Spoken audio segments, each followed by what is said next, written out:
but you never know. I wouldn't be surprised. The Raiders and the 49ers are two teams they seem to kind of like those kind of running backs. Josh McDaniels and Kyle Shanahan seem to love that mismatch out of the backfield. It's a couple of problems with both those teams. With the Raiders, you still have Kenyon Drake under contract. They still have Drake, and they still have Jacobs there, and I think he's going to play. I just think they might draft him, so that's my point. Possibly. I think it's a loaded backfield as it is for the Raiders concerned. And for the 49ers, they don't draft running backs who are receiving specialists because they don't throw the ball to their damn running backs to begin with. So I don't see that happening because of that reason either. I do like your Arizona, though, one. Let's talk about Isaiah Spiller. So this is actually on a lot of people's boards the number 3 running back overall. I think he's in my tier of who I think that third best running back is. I don't know if I put him as my third best rookie running back just yet. Watching him on tape, there's nothing that's going to jump out to you like, oh, this is a superstar guy. He doesn't have the wow factor as an athlete. But what he does have is all the tools you're looking for, and it's at a higher degree than that of a Jerome Ford or some of the other guys that we've talked about that we thought could be high-end handcuffs. He's got good vision. He has good balance. He breaks tackles. He consistently finishes runs, usually picks up that half yard, sticks his head down. He can catch the ball, and he has solid pass blocking skills. I think he's somebody, depending upon where he lands, could quite shock a lot of people in how early he becomes a significant contributor because he can do all those things. And I think he has a good enough skill set at all of them where he's not a star, but I do think he's a starter. What do you think, Chris? I think he's Spencer Ware. I think that... I want the truth! You can't handle the truth! Yeah, that is the truth. That's what I see Spencer Ware. I am not impressed with Spiller. I know I won't argue hard that he's not the third best running back, and that's where I kind of feel about this class in general. I think it's going to kind of be hit or miss, and a lot depends on the situations they fall into.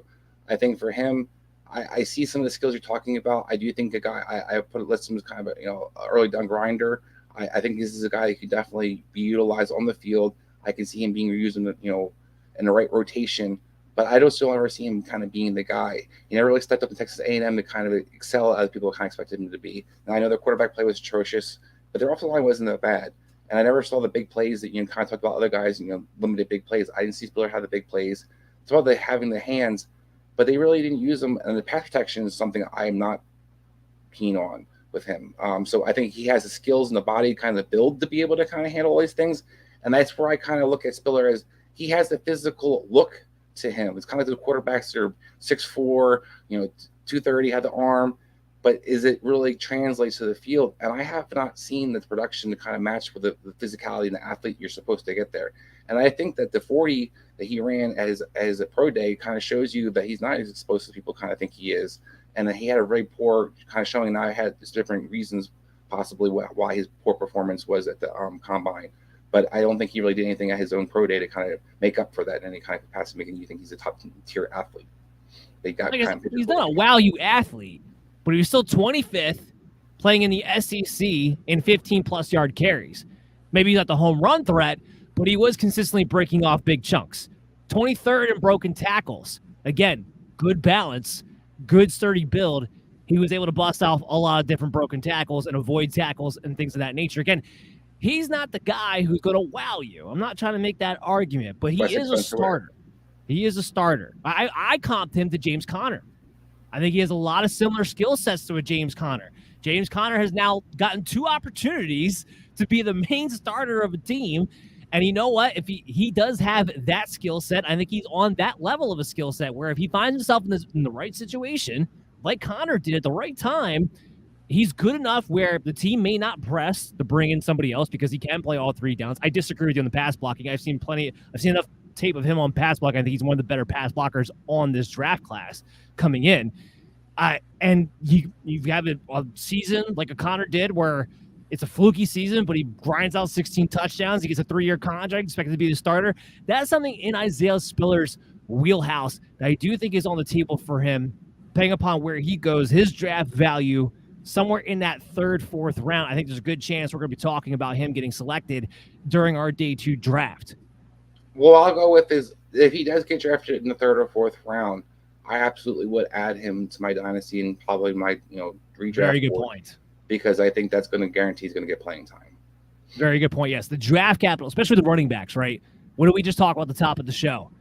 The NFL has developed into this league where the running backs aren't as valued. So when you do spend a decent draft pick on a player, with the exception of Trey Sermon of the 49ers, when you do spend a decent amount of draft capital on a running back, chances are they're at least going to get the opportunity to play and to in a significant way. And Isaiah Spiller, right now, the consensus on him is that third running back taken off the board, likely in those first 3 rounds. That will give him some sort of playing time at some point. How early it is will depend upon what team that winds up being.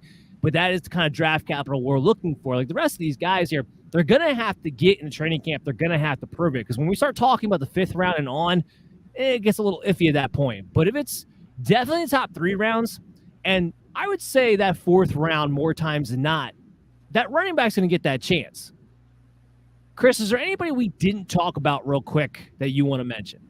Yeah, I think one of the guys that's going to probably go higher than some of the guys we talked about is Brian Robinson. I'm not a huge Brian Robinson fan now from Alabama, but there seems to be a lot of fans of NFL scouts. Talk about a guy who doesn't do anything special, but does a little bit of everything. Is going to be a guy who does the coach's dream, so to speak. He's going to get what's blocked. He's going to do his assignment. Going to be able to pass protect. One of the best pass protectors probably in this class.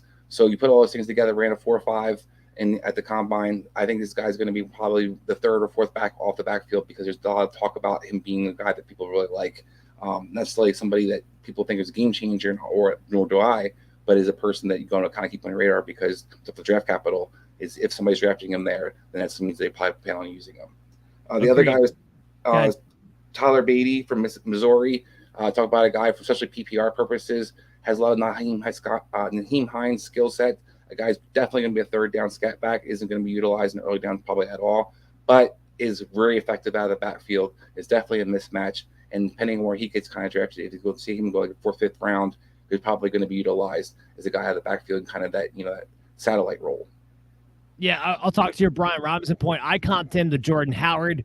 I think that's the type of guy he is. I think in the next level, 1st, 2nd down guy, I think he could fit that goal line role.